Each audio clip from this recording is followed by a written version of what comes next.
There was a point early in my Marine Corps career where I was assigned to a recon team, and we were being put through a pre-deployment training program that lasted about 12 weeks. If you're radio recon listening, it was the RIP. Long story short, after multiple field exercises, pieces of gear going missing, long patrols, sleepless nights, and all of the BS that we had to put up with, we got the sense that our platoon leadership were complete idiots, particularly one staff NCO, our lieutenant, and the sergeant they had put in charge of our team. Like when one of the expensive antennas for our radios went missing, and the lieutenant was screaming at all of us about it, and come to find out, he eventually found it in his bag and then planted it in one of our bags. Someone told us that they saw him do it, and blamed us for not finding it. We got punished for that. We did what he said. We ran all the way to the other side of the training area and back, but we knew what was up. And when they said we could use the roads during an E&E, an escape and evasion movement, and then we were told to E&E at one point, and our sergeant then says, let's just go in a straight line through the training area and avoid the roads. And then our patrol, that should have taken 30 minutes of light jogging on the road, took 6 hours of walking through jungle. The leather on my left boot was so waterlogged at that point that my foot tore right through it, and I was essentially barefoot for half the patrol. And then when we finally got to the evacuation point at 1 a.m., our staff NCO said, "Oh, you guys decided to take a nap, huh? That movement should have taken 30 minutes. And then he made us do another 4 hours of patrolling as punishment. And our sergeant, our team leader, didn't ever voice up that, hey, I'm the one who told them to go through the jungle, not take the roads. For 8 weeks, they blamed everyone but themselves for things that went wrong. They never listened to us, punished us, seemingly without cause.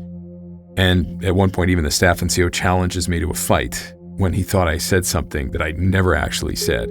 Tensions were high, and he just flipped his lid, grabs me by the neck, and starts throttling me. We were never the kind of guys to quit when things got hard.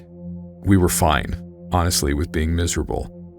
But these three guys, they couldn't pour water out of a boot if you printed the instructions on the heel. And then we find out this whole training program was actually a complete waste of time because they had been lying to us about the upcoming deployment. We weren't going anywhere. Basically, they were just planning to haze us for 12 weeks for the hell of it. So one night, after finding that out, 5 of us, excluding our 6th man, the team leader, because we didn't like him, got together and had a whispered conversation about quitting this program.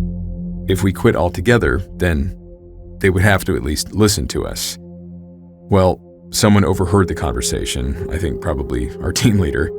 He then tattled on us, and our lieutenant was just super pissed, threatening us with non-judicial punishments, and our company first sergeant got called in, and he just started screaming at us about insubordination, and at that point, we just gave up even trying to get out of this and just did what we were told. But I still do not respect any of those 3 men to this day. Which brings me to my point. The military is a high-stress environment, always has been. And all it takes to push a man past the edge is one bad leader. Guys will put up with the nonsense for a while, but there comes a point when it's too much. This is one of those stories, but this is one where people died. This is the story of the HMS Hermione, the bloodiest mutiny in Royal Navy history.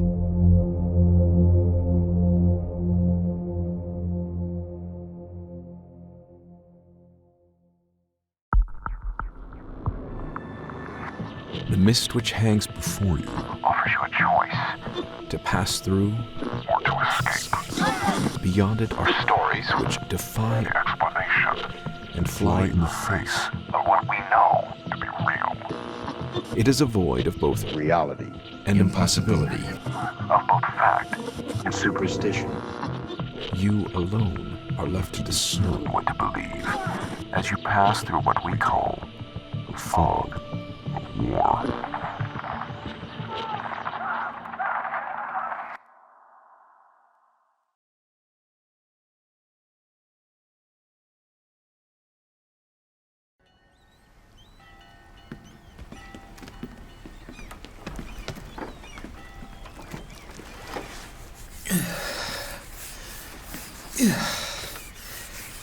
The hell with this. Been scrubbing and mopping for how long now? It don't make a bit of difference. I'd keep your voice down if I was you. Unless you want the new captain giving you a right flogging. Hey? But Piggy's got a wee bit of a temper, you know? He don't look so tough. Got the face of a bait, that one. You remember a few years back, the Yanks getting all up in arms about one of our own roughing up one of the ship's masters. Hey? It was our new captain that done the roughing. Aye, he's young, but he's got the face of a devil, that one. Bollocks. What's his story then?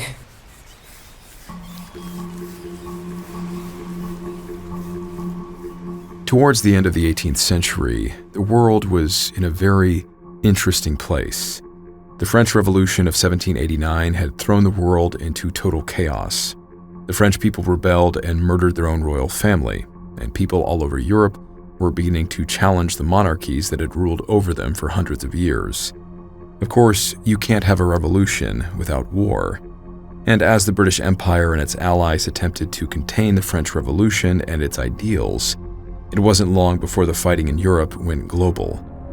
By February 10, 1797, the islands and seas of the West Indies, better known as the Caribbean, had become a battleground. Britain, France, and Spain were fighting for control of the region.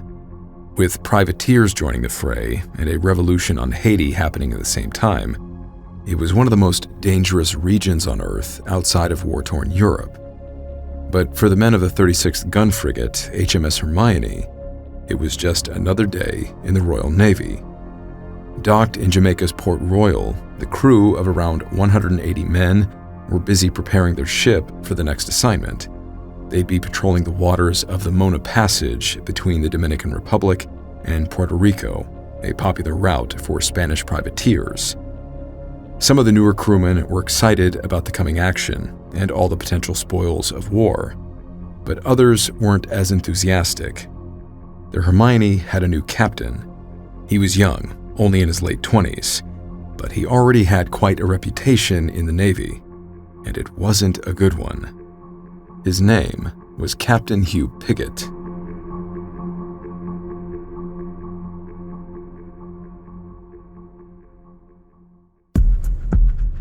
Hugh Pigot was born into a prominent military family on September 5, 1769, in Patchell, Staffordshire, England. He began his military career at a very young age. As the second son of Admiral Hugh Pigot, the younger Hugh, then in his early teens, first served alongside his father aboard the HMS Jupiter as it sailed for the West Indies. Beginning as an admiral's servant, Pigot's rise through the ranks was incredibly quick. In just 2 years, he had become a junior officer, known in the Navy as a midshipman. By 1790, he had received his first officer's commission as the acting 5th lieutenant of the 74-gun HMS Colossus. 4 years later, Pigot, at just 25 years old, was given his first command as captain of the sloop HMS Swan. This was practically unheard of. In the late 1700s, it took many years for a young officer to become a captain. Even then, their service record had to meet incredibly high standards set by the Royal Navy. Most officers didn't achieve the rank of captain until at least their early to mid-30s, and this was in a time where they began their careers as literal children. In short, you had to be the best of the best. For Pigot to achieve all of this by his mid-20s, it seemed like he had the makings of an incredible sailor and leader. On paper, his service record was impressive. He'd served aboard some of the Navy's biggest warships and had sailed all over North America and the West Indies. But the truth was, Pigot didn't have to work nearly as hard as other officers for his success. He was the beneficiary of military nepotism. His admiral father used his connections within the Navy and British government to basically fast-track his son to the top. Pigot had at least passed for lieutenant on his own merit. It was reasonable to assume he was at least somewhat competent. But with his new and demanding role as a ship captain, Pigot's poorly developed leadership skills did not float by unnoticed by his crew. Not long after becoming captain of the HMS Swan in May of 1794, Captain Pigot's ship collided with a merchant vessel named Canada while sailing in the English Channel. Perhaps his father's influence helped keep the incident from being well documented. The details of the collision and the damage to the ships isn't very clear. Royal Navy records, which are usually found to be very detailed and cover hundreds of years, barely mention it. So to be fair, it's not very clear what happened. Maybe the two ships collided in a dense fog, or, as Pigot later claimed, it was entirely the fault of the other ship's navigator. But either way, while some captains might have been relieved of their duty after destroying a ship or suffering at least some kind of formal punishment, Pigot continued in his service completely unscathed. Following its repairs, that same year, Pigot sailed the Swan west towards Haiti. There, alongside other Royal Navy vessels, he and his crew participated in the successful capture of Port-au-Prince. After commanding the small sloop, the HMS Swan, for less than a year, Pigot was once again offered a promotion. He was given command of a much larger vessel, the 32-gun frigate HMS Success, in September of 1794. Around this time, Pigot, though competent, he was well known to be an amiable and level-headed man, had a shift in his overall demeanor. He became, well, there's no other word for it, brutal. Maybe the stress of his duties, his insufficiency as a leader, and the pressure of having to live up to the expectations of his family name finally got to him. Or maybe he was just a kind of insufferable man-child who thought that his father's influence would let him get away with anything. It's not an uncommon experience in military life to have a fresh, baby-faced officer show up to a new command, fresh out of officer school, and start to talk down to the enlisted ranks, even though he's the new guy, and they've been on the job for years. Maybe that's what happened here with Pigot. Now commander of a ship that was manned by battle-hardened men who had far more seafaring experience under their belts, maybe he felt the need to immediately establish the pecking order, and maybe he got carried away with it. I learned this mistake myself, but poor leadership is often marked by a man resorting to shouting and violence, thinking that is what will earn him respect. Bad leaders don't like to listen. They tell you what to do and how to do it. In the military, experience would tell me they are often the kind of men who are supremely concerned only for their own welfare. They have no respect for the men under their charge. And the feeling eventually goes both ways. Whatever Pigot's reasoning was, the crew of the HMS Success was not fond of their new captain's personal brand of cruelty, not least because he was placed in a position of authority over them and was supposed to be looking out for them, not abusing them.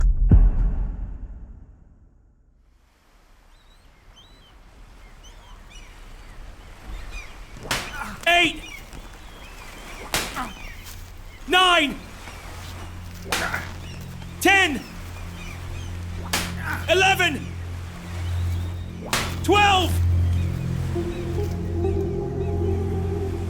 The life of an average Royal Navy sailor was harsh and unforgiving. Naval officers definitely had their own kinds of hardships, but they also got to enjoy certain perks that came with being of a higher rank and social class. It was different for enlisted sailors. Their days were long, and despite their skilled labor, their food, drink, and pay was incredibly insubstantial, especially when compared to what was enjoyed by men aboard other non-military vessels. Sailors were also subject to strict levels of military discipline. One common form of punishment was flogging. A sailor would be restrained over the ship's gangway and whipped a number of times across the back. The number of lashes was ordered based on the severity of their offense. Now, sailors were not exactly strangers to poor conduct. They got drunk, started fights, talked back to their commanding officers, and wound up in trouble on a regular basis. These are war-fighting men, after all. For the crew of HMS Success, flogging was nothing new. Not that they were receiving floggings often, but they weren't unheard of. But when Pigot took command of the HMS Success, he took corporal punishment far beyond what was necessary. Pigot repeatedly demonstrated an explosive temper. He ruled over his men like a tyrant. Within the first year, he had ordered a staggering 85 floggings, meaning that half of his crew had been lashed at one point or another. What's more, his crew started to realize something. It was almost as if their captain enjoyed terrorizing them. Flogging was one of the more extreme forms of punishment, but Pigot seemed to consider it reasonable to use it on his men for even minor offenses. In April of 1795, a sailor was given 24 lashes for trying to incite mutiny, which was a serious crime. But 3 other men also received 24 lashes, and their crime was being found drunk on the job. Hardly a comparable offense. Although the military has admittedly become less brutal over the years, in a conventional military setting, there are structures in place to prevent this kind of wanton abuse. If an officer or senior enlisted man is doing something unbefitting of their rank, their subordinates can report it, going over their head, so to speak. But Pigot saw to it that his crew had no one to report to, other than himself. Pigot had surrounded himself with officers who either didn't care about his harsh treatment of the sailors or actively encouraged the whippings. Like any conniving despot, Pigot had also managed to secure the loyalty of some of the lower ranks in exchange for immunity from floggings or other special favors.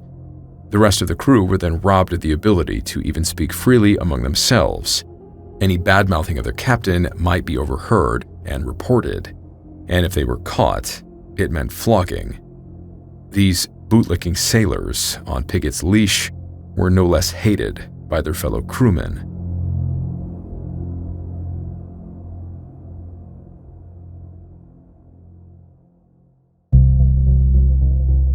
Aside from the growing hatred of most of his crew, it wasn't long before Pigot's hot temper and lack of skill created even larger problems for him. In July of 1795, while sailing just off the Dominican coast, Pigot once again collided with another ship. This time, it was an American-flagged merchant vessel called the Mercury.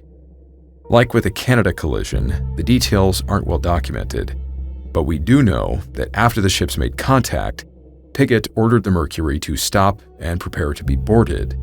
He then crossed decks and took with him a detachment of Royal Marines. Pigot was furious and got into a heated argument with the American ship's captain, accusing him of deliberately putting both of their ships in danger. We don't know exactly what the American captain said, but he clearly had a very different opinion of what had just happened, and he wasn't afraid to let this hot-headed English captain know about it. Now, remember, Pigot had basically been handed everything in his life. He wasn't used to not getting his way. It's hard to tell what he was hoping to get out of this interaction. Possibly, he wanted to keep up his tough facade in front of his men and not lose face, or he was just trying to pass off the blame for yet another massive mistake. But when the Mercury's captain refused to back down, Pigot's anger reached a boiling point, and he did something rather shocking. He ordered that the American captain be restrained, stripped to the waist, and flogged. Naturally, this enraged the Mercury's crew, who were unarmed, and were held back by the armed Royal Marines.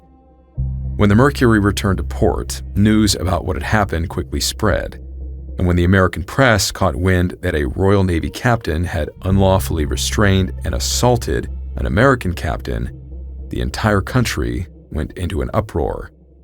The American Revolution had ended just over a decade before this.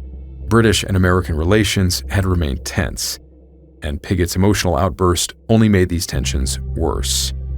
With American newspapers comparing Captain Pigot to villains like Nero, Robespierre, and Blackbeard, King George III ordered the Admiralty to launch a formal inquiry into Pigot's conduct. The king already had his hands full in Europe, and the last thing he needed was another war breaking out with the Americans. Pigot was relieved of his command of the HMS Success and spent the better part of the next year on dry land as the investigation into the incident and his conduct was made. But it appears that in the end, Pigot was once again able to leverage his family's influence. During the formal hearing, he was given permission to call only his most faithful officers to testify on his behalf.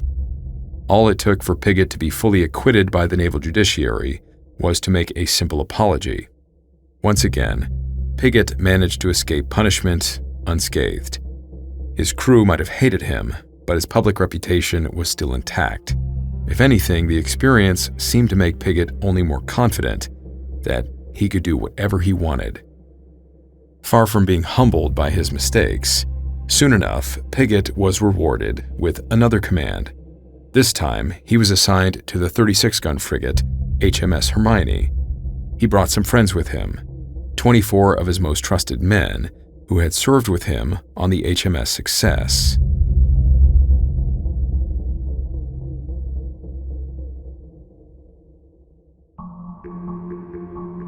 Taking command of his new ship on February 1st, 1797, Captain Pigot was first given orders to sail for the Mona Passage between the Dominican Republic and Puerto Rico. There, alongside other Royal Navy vessels, the Hermione would patrol for Spanish privateers. It was during this time that Pigot experienced his greatest battlefield success.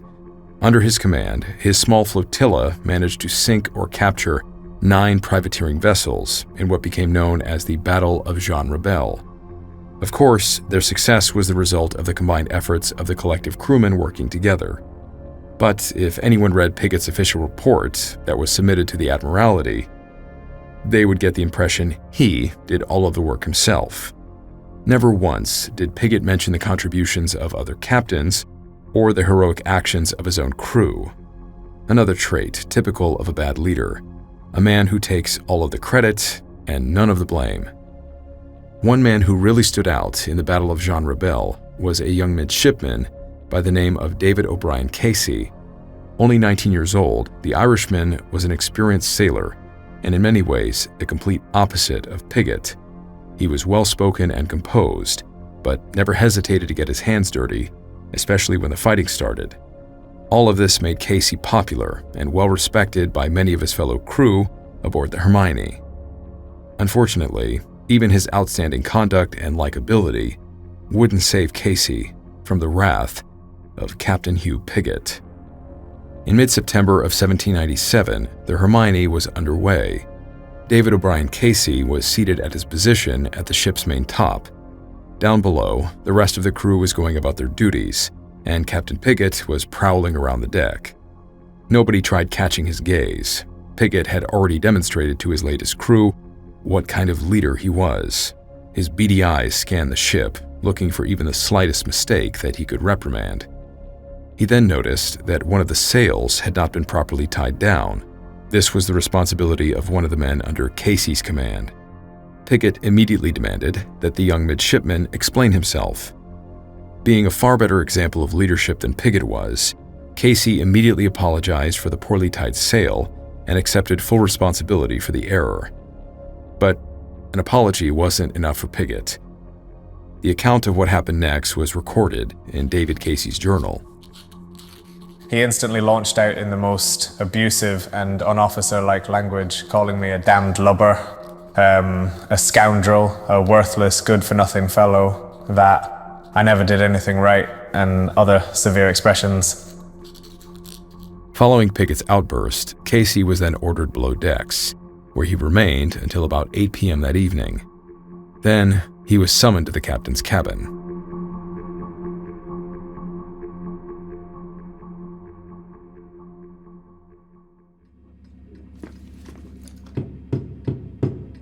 Enter. Reporting as ordered, sir. Yes. Terrible business that was today, Mr. Casey. Terrible. I expected more from you, though I suppose the real mistake was expecting anything of worth from a penny. Sir, again, I apologize and take full responsibility. Did I say you could speak? Tomorrow morning, the crew will gather on the quarterdeck, where they will find you on your knees, begging my forgiveness. Is that clear, Mr. Casey? Sir? If I did not go down on my knees the following morning publicly on the quarterdeck, he would flog me most severely and in the most degrading way possible. Casey might have been a humble man, but he refused to be humiliated by Pigot. Unfortunately, Pigot made good on his threat. The following morning, Hermione's crew watched as the young midshipman was flogged by the captain himself. To add insult to injury, Pigot then announced he was stripping Casey of his rank and demoting him. Within less than a year since he first took command of the HMS Hermione, Captain Pigot's conduct had turned the ship into a pressure cooker. Most of the crew had already been flogged for one reason or another. One poor sailor, a man named Michael Shetty, had been flogged on 5 separate occasions. The men were at their breaking point. After the humiliation of their midshipman David Casey, there was a shift in the crew's demeanor. Whispers of mutiny began to spread. But the crew knew that any attempt at peaceful protest would likely be met with violence by their captain and the kowtowing officers who sided with him. So, for the time being, they swallowed their anger and decided to keep their heads down. This would last only about a week. When out at sea on September 20th, HMS Hermione was struck by a sudden squall. Pigot ordered the topsails be reined in. The topmen, working high above on the ship's masts, quickly got to work as the ship was being rocked by the strong winds. But the men didn't work fast enough for Pigot. In his frustration, he declared that the last man to make it down from the sails would be flogged. Hearing this, the young sailors working in the masts high overhead scrambled to complete their tasks. But then, as they attempted to scramble down the ship's rigging, 3 of the top men lost their footing. They fell from a height of more than 50 feet, crumpling onto the deck below. The crew rushed to help, but it was already too late. The 3 men were dead. The crew looked to their captain. They knew the men had died to avoid being flogged. They weren't negligent. They were scared. The crew was sickened by the complete lack of expression on Pigot's face. He showed absolutely no remorse or concern for the 3 men now lying on the deck. Instead, Pigot scoffed and gave the order to simply throw the lubbers overboard. He wouldn't even give the men a proper burial at sea. Those who tried to argue against his orders were flogged. As the storm raged, the crew had no choice but to lift the bodies of the 3 sailors off the deck and carry them to the railing. They were then unceremoniously dumped over the side. The squall passed. The men went to work scrubbing their friends' blood off the deck. They finished just before sunset and turned into their sleeping quarters, or at least some of them did.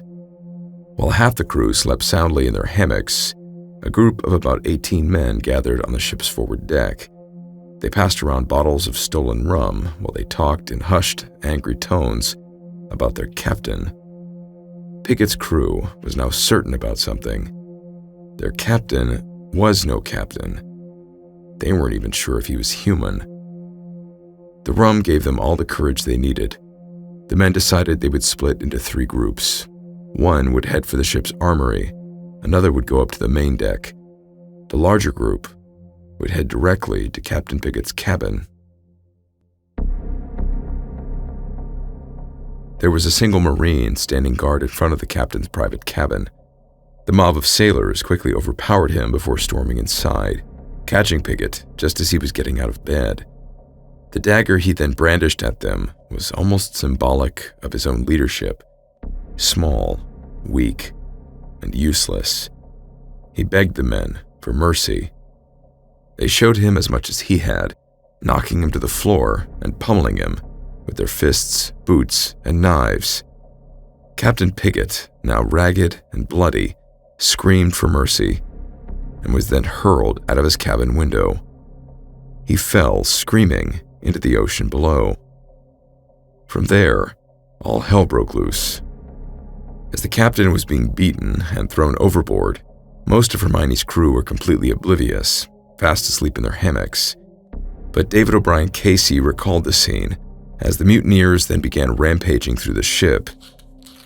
With a wild, indescribable noise and shouting, no resistance being made in any quarter, the ship was instantly in possession of the mutineers. and the captain, second and third lieutenant, and a midshipman at once murdered in the most savage and cruel manner. The party that attacked the captain knocked down the sentry at the door and attacked the captain as he jumped out of bed, all taking a cut or a stab at him according to the weapons they were armed with. It was a total bloodbath. The officers were caught off guard, and those who weren't immediately murdered were restrained and brought to the captain's cabin. Even the junior midshipmen weren't spared. One was just 14, but he was known to be a bit of a snitch. By this point, everyone was awake, and their reactions to the sudden mutiny were quite mixed. Many were enthusiastic and eagerly joined in on the rampage.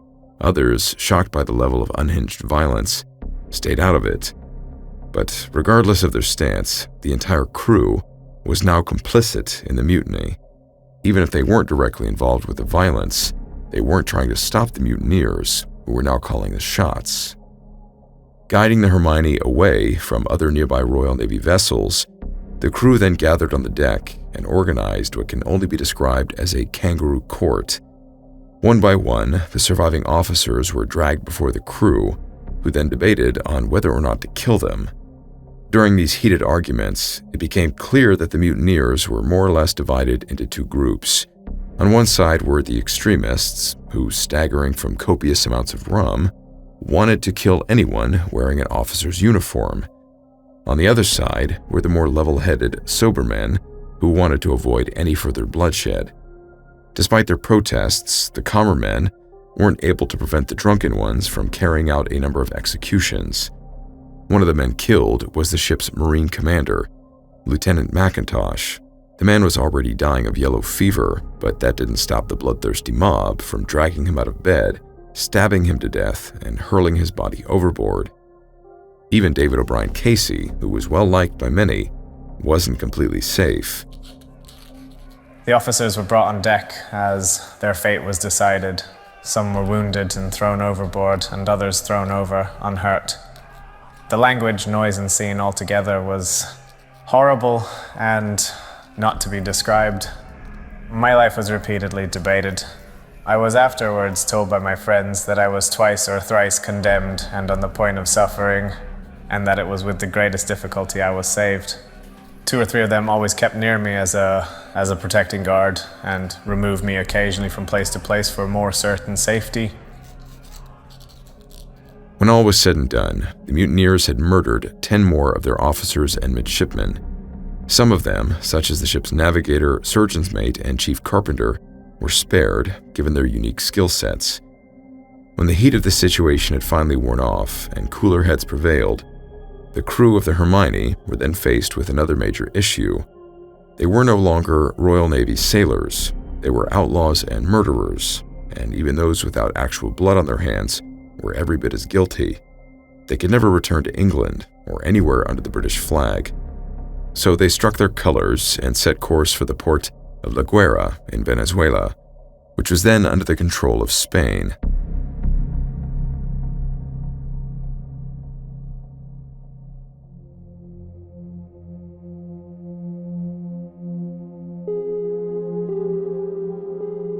The crew of the HMS Hermione ultimately sold the ship to the Spanish military. Each man was given $25. They were also offered a place in the Spanish colonial army, or otherwise offered employment in refitting the ship for Spanish service. Many of the men felt by that point they had enough of the Navy life. After promising to never discuss what they'd done, the crew went their separate ways. Many of them eventually found their way north into the United States, where now, under new identities, they put their skills to use on various fishing and merchant vessels. Meanwhile, after spending a few months in Spanish captivity, the Hermione's surviving officers were returned safely to the British authorities during a prisoner swap.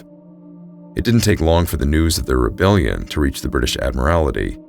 Mutinies were not unheard of in the Royal Navy. In 1797 alone, the Spithead and Nore mutinies saw hundreds of sailors band together to protest the Navy's terrible working conditions, poor pay, harsh discipline, and lack of shore leave. The sailors of Spithead were actually successful at getting the Admiralty to the negotiating table. But these were peaceful and organized protests. What happened aboard the HMS Hermione was completely different, and set a dangerous precedent for the entire Navy. They couldn't just let the incident pass by unchecked. So the British Navy launched a worldwide manhunt to find the mutineers and return them to England to stand trial. They also sought to recover their lost ship from the Spanish Armada. The British would eventually recapture the Hermione 2 years later during a raid of Puerto Cabello in Venezuela, but most of the ship's crew would escape being hanged. Of the roughly 180 men aboard, only 33 of the ship's original British crew were captured and tried for their part in the mutiny. 24 of them would be put to death, with the others either being pardoned or sent to prison. The Navy High Command's main goal was to punish the mutineers, but it became clear through the testimony of both the crewmen and surviving officers that the primary cause of the mutiny was Captain Pigot and his unnecessary cruelty. The mutiny on HMS Hermione highlighted the dangers of the unchecked authority a commanding officer held when at sea, and led to widespread calls for social reform within the Royal Navy. This eventually did result in better oversight and regulation of corporal punishment aboard ships, which helped lay the groundwork of more modern and fair disciplinary codes, one of which was the removal of flogging.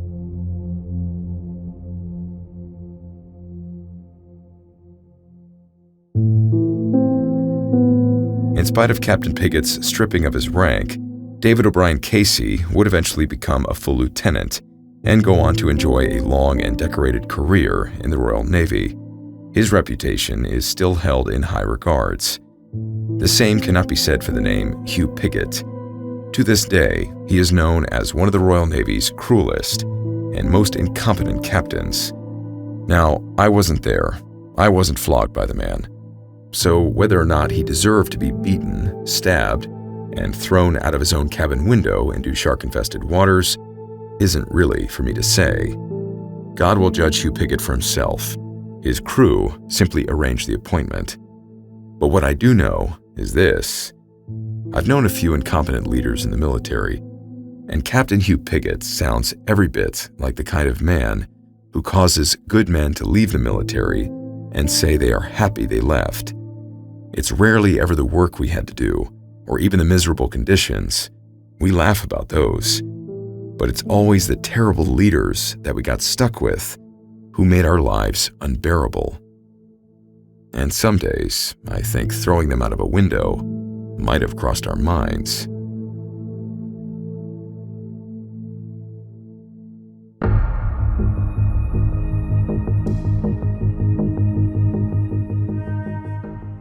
Hey guys, thank you for sticking around for the after action here and the credits. I do want to say that being a leader, especially in the high-stress environment of the military, is by no means easy. But my experience tells me there are good leaders that you would give your life for, and there can be leaders who you wouldn't hesitate to use as a human shield when the bullets start flying. That being said, I do have another story, like I shared in the intro, about an interaction I had with one Marine Corps leader on the enlisted side. I'll call him First Sergeant Bravo. But before I tell you that story, I have to tell you another one. So my buddy Sean, who's now a Marine Corps fighter pilot, he went to the basic reconnaissance course a few months before I did.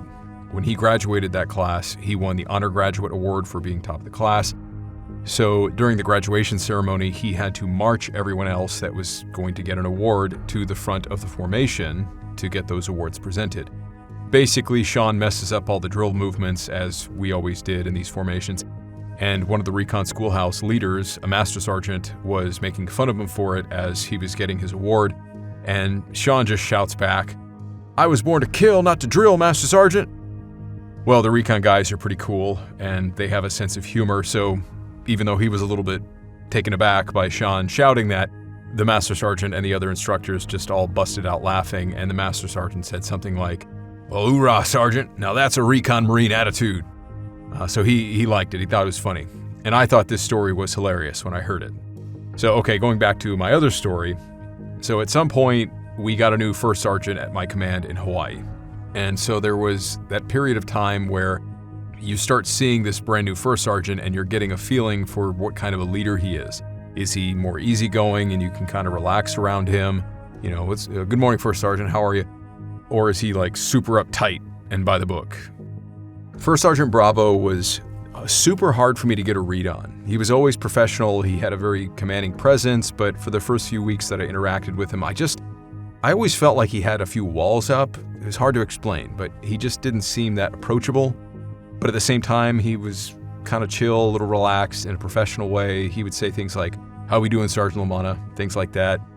Now, first impressions are everything in the military, and I thought that after a handful of times talking to him, he had a good impression of me. Honestly, there were very few times where I ever had one of the leaders get a bad impression of me. I mostly showed up to work on time. I often tried to do more than what was asked of me. I won a few awards here and there. I stayed out of trouble. Just trying my best to stay off anyone's radar. Speaking of good behavior, so I had just hit my 3-year mark of time in service, and I was being awarded my first good cookie, the Good Conduct Medal. That's funny, isn't it? They actually give everyone an award for not getting into trouble for 3 consecutive years. So it's like Friday morning, they're doing the award formation. I'm the only sergeant in this group of like 5 or 6 Marines getting promoted, so I'm the senior rank. And so like Sean, I now have to march this group of Marines around the back of the formation to the front and then halt in front of the company commander and the first sergeant to then receive our awards. And like Sean, I haven't practiced drill since boot camp. I totally messed it up. Called basically all the turns on the wrong step, halted at the wrong time. I think I said left face instead of right face. I probably saluted with my left hand. I was just flustered. It was embarrassing. So I'm the first one to receive my medal. So they read the citation, "To all who shall see these presents, greetings," and whatever they said. And First Sergeant comes up to me to pin the medal on my left breast pocket. And as he's pinning it on, he's kind of laughing. And he says, under his breath, he's like, "Damn, Lamanna, you're like 0 for 10 on drill movements today." I'm instantly reminded of what happened to Sean at the recon course, and thinking I at least had built some level of rapport with this first sergeant, I confidently thought that I could crack a joke with him, and so I said what Sean said, thinking it would be hilarious. "I was born to kill, not to drill, First Sergeant." The look on his face when I said that, he went from laughing to looking like I had just slapped him. No, like I just slapped his mother. He glares at me for a second, and then he steps over to the next Marine, still staring at me, starts presenting this other Marine's award, like still looking at me. And then after a couple Marines, he walks back over to me, and he's now seething through his teeth, and he's like, "Come see me in my office after this formation, Sergeant." Oh boy. So the formation ends, I immediately pull my platoon commander aside, because I can't go into my workspace, and I tell him, "Sir, First Sergeant said he wants to see me in his office right away." My lieutenant asks why, so I start quickly explaining. My lieutenant was about to say something, and then across the parking lot, I hear somebody screaming, "Sergeant Lamanna, my office, now!" My lieutenant looks at me like, "Oh wow, yeah, he's mad, you should go." So I run to the company office, which was basically a trailer on concrete blocks. I step inside, I walk over to where First Sergeant Bravo's office is. The door is open, he's sitting behind his desk, and I kind of tap on the door gently, and I'm like, "First Sergeant, you wanted to see me?" Immediately starts screaming, "How about you report in like you're effing supposed to?" I had never had to report in, like formally, like that, not since boot camp. I can't even remember how. I couldn't remember if I was supposed to march in and stand 6 inches away from his desk or 6 paces. I thought it was 6 paces, which in my brain at that time, I was so flustered.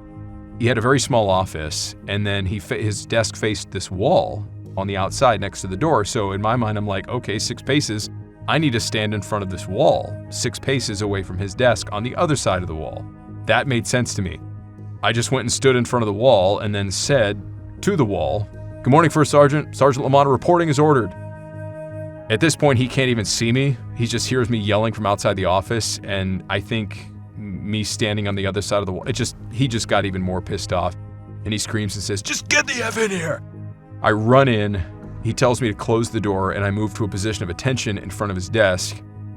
And then he sees that I'm actually still wearing my Good Conduct Medal. It was like the greatest irony, right? That I'm getting screamed at, and I'm wearing my Good Conduct Medal still pinned to my. "Take that effing thing off your chest." It's like paper clipped on. Like I'm supposed to have taken it off already, but I've just completely forgotten about everything at this point. So he is fuming. He lays into me. who the F do you think you are? And who the F do you think I am? And F this and F that. And I honestly have no idea what he's even mad about. And so at some point during this screaming session, he has his ribbon stack mounted in a display case, which a lot of military guys do, on the wall next to his desk, along with some other challenge coins and things like that. Well, he points to his ribbon stack and he says, "What the F is that?" And I'm like, "It's a ribbon stack, First Sergeant," which just made him even angrier. So he shoves his finger onto it and he's pointing out a specific ribbon and he's like, "What the F is this?" And I see it's a combat action ribbon, a car. So I'm thinking oh. And then he's, "Have you ever killed anyone, Sergeant Lamanna?" And I'm like, "No, First Sergeant." And I think I get that he was pissed that I said I was born to kill at that point. That's why he's mad. Either he's got some trauma from combat or I don't know. He doesn't think death is funny. He just loses it at that point because I'm clearly very confused. He grabs a coffee mug full of pens and pencils, probably his favorite coffee mug. He just smashes it against the opposite wall, shatters it into pieces. Pens go flying. I actually thought he was about to jump across the desk and just beat the ever-living crap out of me. Finally, he just, in this final culmination of his anger, he just sweeps everything, his computer, his keyboard, everything, just destroys his whole office, throws everything off of his desk. I've never seen anything like that. And then he screams, just, "Get the F out of my face. If I ever hear another word about you, Sergeant Lamanna, you better watch your ass." So I ran out of the office. And at that point, I knew that First Sergeant Bravo probably did not like me. And he was the one person in my command who thought I was the most arrogant Marine with an attitude problem.